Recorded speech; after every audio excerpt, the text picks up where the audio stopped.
Target করার জন্য বিল আনা হয়েছে, তার প্রতিবাদ এটা অনেক আগে আমরা বলেছি, কিন্তু সেই প্রতিবাদে দিদি আর সামিল হতে চাইছেন না। সব থেকে আগে আমরা প্রতিবাদ করেছি, এখন না। এর প্রতিবাদটা শুরু হয়েছিল সাচার কমিটির থেকে। 2006 সালে সাচার কমিটি তৈরি করেছিল কংগ্রেস মনমোহন সিং সরকার।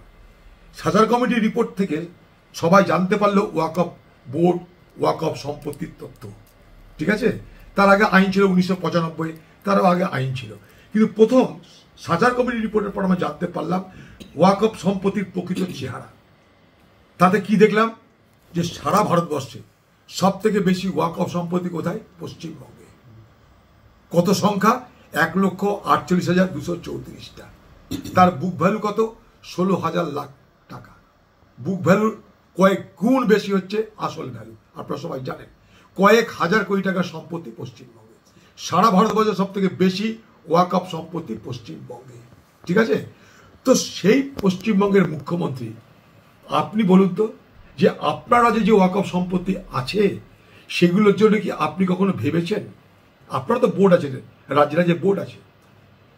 আজকে আমরা প্রতিবাদ করেছিলাম, আজকে তো আইনের বিরুদ্ধে প্রতিবাদ করছি, কিন্তু ওয়াকফ সম্পত্তিকে নিয়ে যে ছেলে খেলা হচ্ছে সেটা আমরা আগেই জানতে পেরেছিলাম। তাই 2013 সালে ইউপিএ সরকার, 2013 সাল আমাদের সরকার আইন সংশোধন করেছিল, ওয়াকফ আইন সংশোধন করেছিল ভারতবর্ষের পার্লামেন্টে। কি বলেছিল?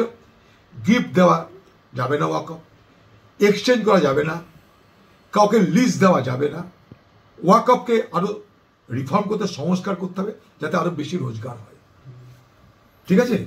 আজকের মোদী সরকারের লক্ষ্য কি? যে ওয়াকফের সম্পত্তি যেগুলো ঠিক মতন রেকর্ড করা নাই, মনে করুন ওয়াকফ সম্পত্তি 40 ভাগের উপর রেকর্ড নাই, ওয়াকফ বাই ইউজ, অর্থাৎ যেগুলো ব্যবহার হয়ে আসছে, মনে করুন একটা ঈদগাহ, একটা দরগাহ, এগুলো বছরের পর বছর ঈদে মানে কবরস্থান হিসেবে ব্যবহার হয়ে আসছে, তার রেকর্ড সবসময় থাকে না।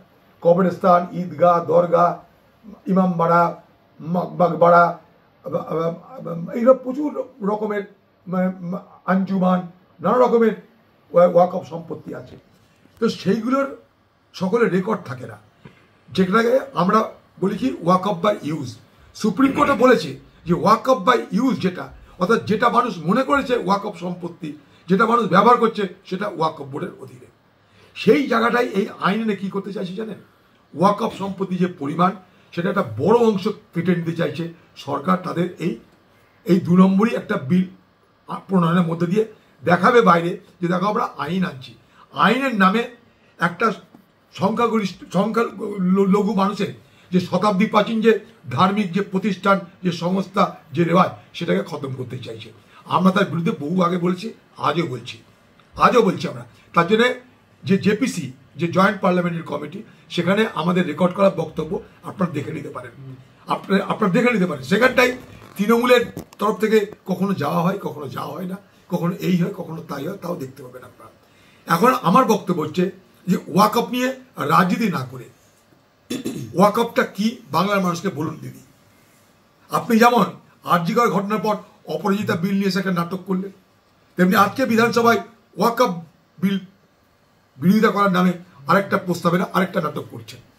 নাটকের মানে আমরা বুঝি, বিজেপিও কি করতে চায় তাও বুঝি, আপনি কি করতে চাচ্ছেন তাও বুঝি। যেমন করে এনআরসি ভোটের বাক্সে প্রতিফলিত হয়েছিল, তেমন করে ওয়াকফ বিল, ওয়াকফ বোর্ডের উপরে যে বিল, সেটাও ভোটের বাক্সে প্রতিফলিত হোক, এটা দিদিও চাই, এটা মোদিও চাই। যেমন এনআরসির আরেক ভাই আসছে ওয়াকফ বিল। তো